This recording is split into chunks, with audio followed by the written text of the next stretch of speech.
de los más brillantes alumnos que había habido en esa universidad, pero él inmediatamente quiso dedicarse al cine, abandonó los estudios de leyes y evidentemente creó ya un personaje, Peladilla, que era un personaje con una gran influencia de Chaplin, pero su gran vocación ha sido la de dirigir.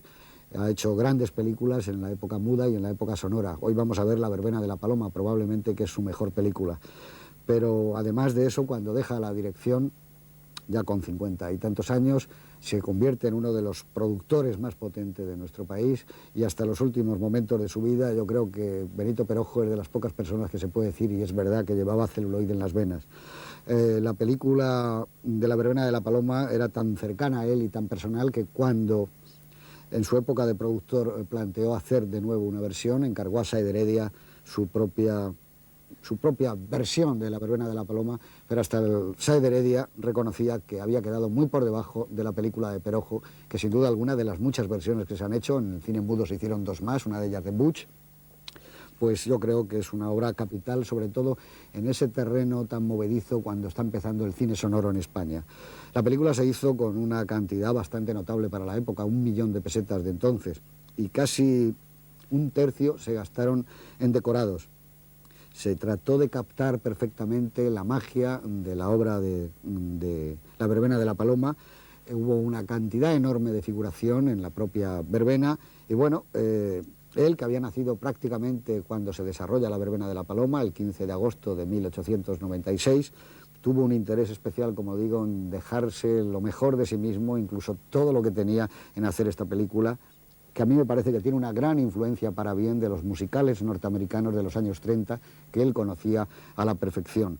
Creo que es una obra que desde los primeros momentos ustedes van a ver y se van a instalar en algo distinto e inhabitual. Fue un éxito en su momento y ya cuando empieza la película y vean ustedes un viaje en un tranvía tirado por mulas, verán que están ante un verdadero cine musical, como yo creo que no se ha seguido nunca ya más esa tradición. Estamos hablando de Star, de Robert Wise o de películas de ese tipo. Pero para hablarnos de La verbena de la paloma, está hoy con nosotros, muy buenas noches, Juan Miguel Lamet. Hola, buenas noches. Que espero que comparta el mismo entusiasmo que siento yo por esta pequeña joya de nuestra cinematografía y que a muchos de ustedes les va a sorprender. Es una película del año 34.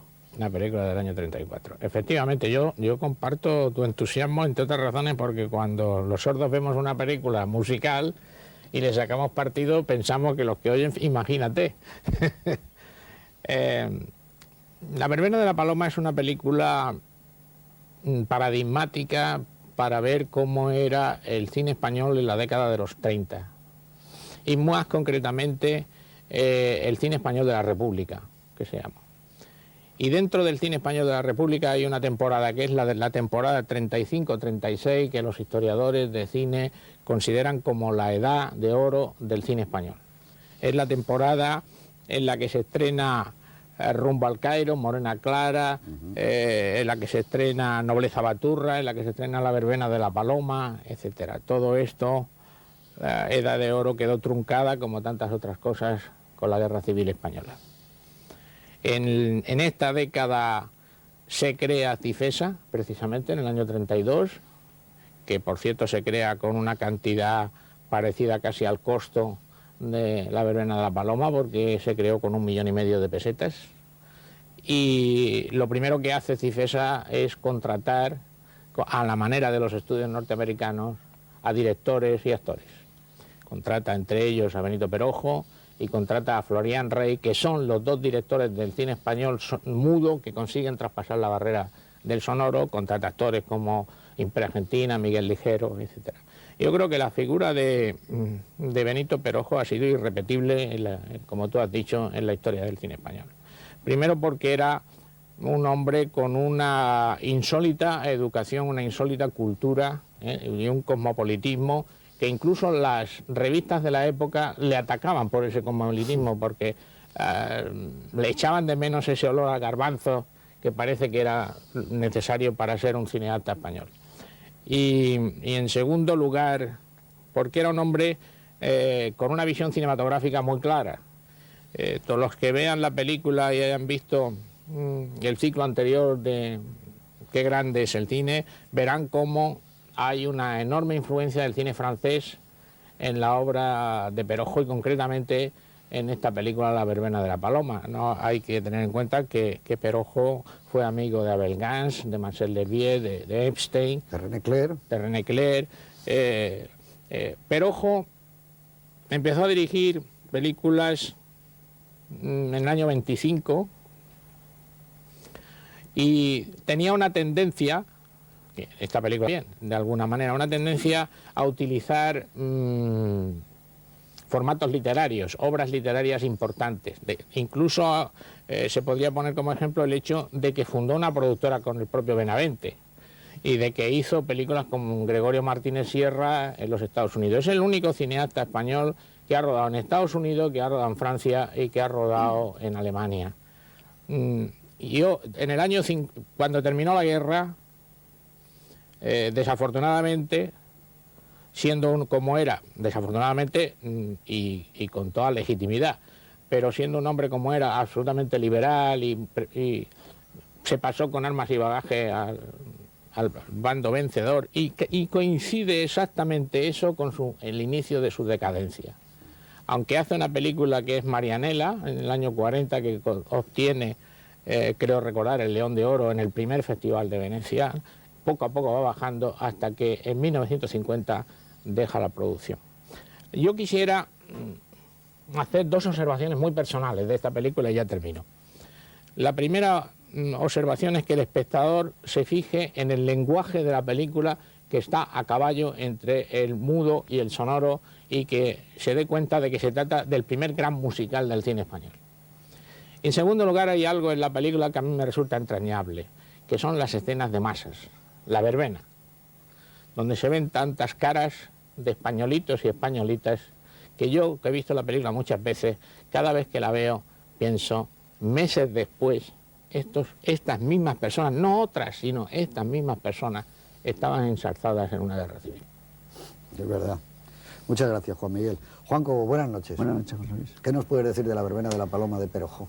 Pues yo lo que puedo decir es que lamento mucho un cierto corte al cual acaba de hacer Juan Miguel mención, el de la guerra civil, porque yo llegué a conocer a Perojo, llegué a trabajar para él, una vez con Lucia, otra vez con Mario Camus.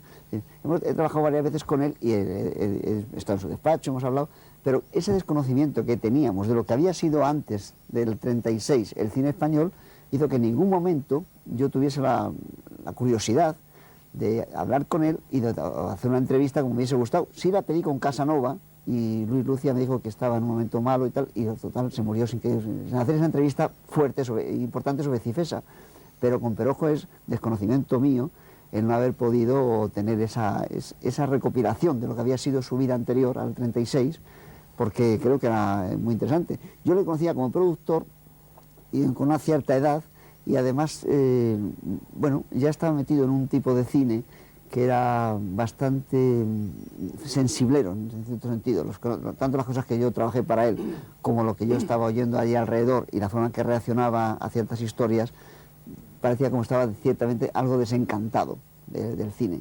Pero esta película me ha devuelto la idea, que habría sido maravilloso haber hablado con él, de un realizador que en su momento tenía mucha menos diferencia con el cine francés y el cine americano de su momento que han tenido después. Es decir, el cine español a veces ha ido distanciando excesivamente de sus modelos, mientras que hay unos años, en los 30, en que están muy cerca de los modelos y de lo que se está haciendo en otros sitios. Y este es el caso de La verbena de la paloma, que a mí también me ha sorprendido en una serie de cosas muy interesantes. Muy bien. Antonio Jiménez Rico, buenas noches. Buenas noches. ¿Qué te parece La verbena de la paloma? Pues me parece muy bien. No, me parece una película típica de la década de los 30, que por muchas razones, y de ellas podemos hablar luego, efectivamente es la edad de oro del cine español. Esperemos que la de los 90 sea la nueva edad de oro del cine español. Pero yo destacaría un aspecto, entre los muchos que tiene, de cara al espectador, y es que vean algo que se percibe enseguida, que es una película cuyo origen es teatral, cuyo origen es de una zarzuela, del género chico, como Benito Perojo, con un enorme talento, consigue dotarla de una maravillosa movilidad. Es una película en movimiento constantemente.